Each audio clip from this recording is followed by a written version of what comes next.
Hello बच्चों, आज जो टॉपिक हम करने जा रहे हैं वो एग्ज़ाम पॉइंट ऑफ व्यू से बहुत ही इम्पोर्टेंट है। इस पे बेस्ड एक क्वेश्चन आपको एग्ज़ाम्स में ज़रूर मिलेगा। तो आज का हमारा टॉपिक है कूलम्स लॉ। कूलम्स लॉ हमें क्या बताता है कि किन्हीं भी दो पॉइंट चार्जेस के बीच में जो फोर्स लगेगा उसका मैग्नीट्यूड कितना होगा। यह आपको पता है कि दो चार्जेस के बीच में या तो रिपल्सिव फोर्स हो सकता है या अट्रैक्टिव फोर्स हो सकता है। तो फोर्स ऑफ अट्रैक्शन या फोर्स ऑफ रिपल्शन की जगह हमने एक कॉमन वर्ड यूज कर लिया, फोर्स ऑफ इंटरेक्शन। तो force of interaction between any two point charges क्या होगा। ये दो चार्जेस हैं हमारे पास Q1 और Q2 और इनके बीच का डिस्टेंस R है। तो इन दोनों चार्जेस के बीच में जो फोर्स लगेगा उसका मैग्नीट्यूड डायरेक्टली प्रोपोर्शनल होगा इन दोनों चार्जेस के प्रोडक्ट की, और इनके बीच के डिस्टेंस की स्क्वायर की इनवर्सली प्रोपोर्शनल होगा।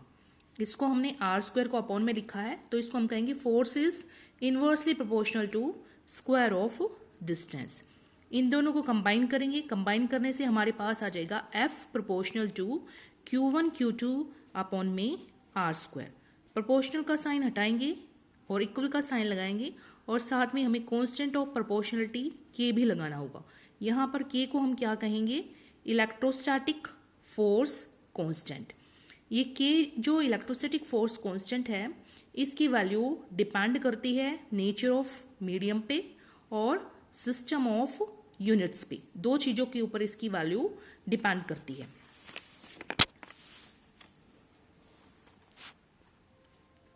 सीजीएस सिस्टम में इस K की वैल्यू 1 होती है और SI सिस्टम में K की वैल्यू होती है 1 अपॉन में 4 पाई एप्सिलॉन नॉट।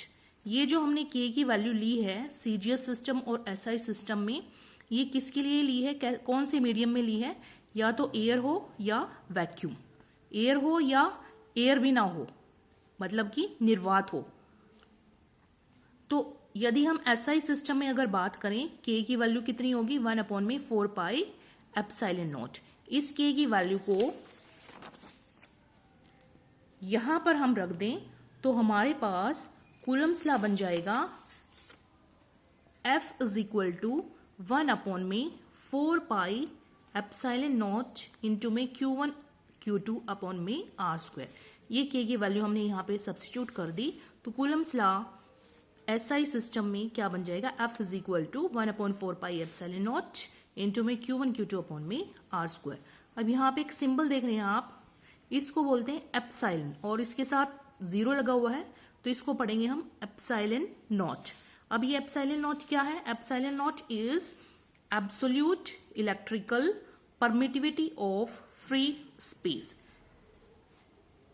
अब इसकी यूनिट, डायमेंशंस और इसकी वैल्यू, ये जो हमारे पास एब्सोल्यूट इलेक्ट्रिकल परमिटिविटी है इसकी यूनिट क्या होगी, डायमेंशनल फार्मूला क्या होगा और इसकी वैल्यू क्या होगी, ये तीनों ही चीजें आपको याद रखनी है। इस पे भी 1 मार्क्स का क्वेश्चन आपको एग्जाम में मिल जाता है। तो सबसे पहले इसकी यूनिट क्या होगी, इसकी यूनिट होगी कूलम स्क्वायर पर न्यूटन पर मीटर स्क्वायर। ये हमने कहाँ से निकाली, ये आप यहाँ देख सकते हैं साइड में। अभी हमने कूलम्स लॉ से देखा था कि F इज इक्वल टू क्या था, Q1 Q2 अपॉन में 4 pi epsilon not R square. तो हमने एप्सिलॉन नॉट की यूनिट निकालनी है, तो एप्सिलॉन नॉट को हम लेफ्ट साइड में ले जाएंगे और F को जो है राइट साइड में ले आएंगे, तो ये बन जाएगा हमारे पास epsilon not is equal to Q1 Q2 upon में 4 पाई FR स्क्वायर। अब यहाँ पर Q1 चार्ज है, चार्ज की यूनिट कूलम हुई, Q2 भी चार्ज है, उसकी यूनिट भी कूलम होगी, अपॉन में 4 पाई कांस्टेंट है, कोई यूनिट नहीं होगी। F फोर्स है, फोर्स की यूनिट न्यूटन होगी, और R डिस्टेंस है और उसका स्क्वायर है, डिस्टेंस की मीटर और उसका स्क्वायर भी लगाएंगे तो ये मीटर स्क्वायर। तो इनको कंबाइन करें, coulomb into coulomb, coulomb square upon में न्यूटन मीटर स्क्वायर। अब इनको हम ऊपर ले जाके कैसे लिखेंगे और कैसे रीड करेंगे, कूलम स्क्वायर पर न्यूटन पर मीटर स्क्वायर। तो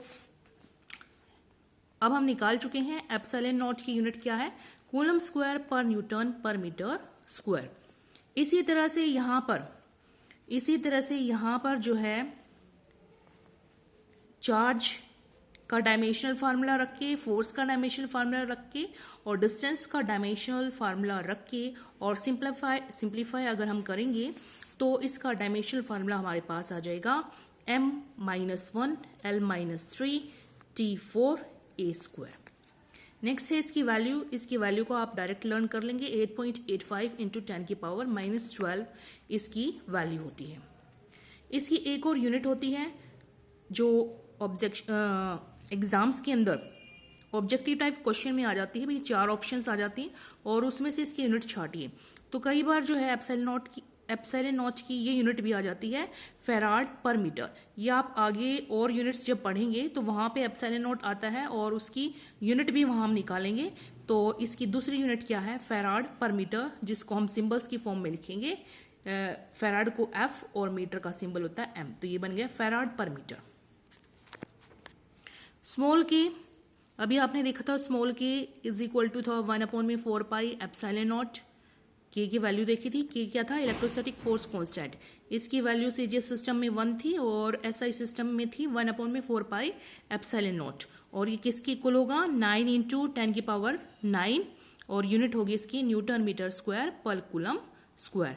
क्योंकि देखो इसके अंदर एप्सिलॉन नॉट आ रहा है, इसकी यूनिट आपने अभी यहाँ देखी ये है, और इसका उल्टा ले लोगे तो ये जो माइनस वाली चीजें हैं ये प्लस की हो जाएंगी और जो प्लस वाली जो पावर्स हैं वो माइनस की हो जाएगी। तो ये बन जाएगा न्यूटन मीटर स्क्वायर पर कूलम स्क्वायर और ये इसकी वैल्यू है के की।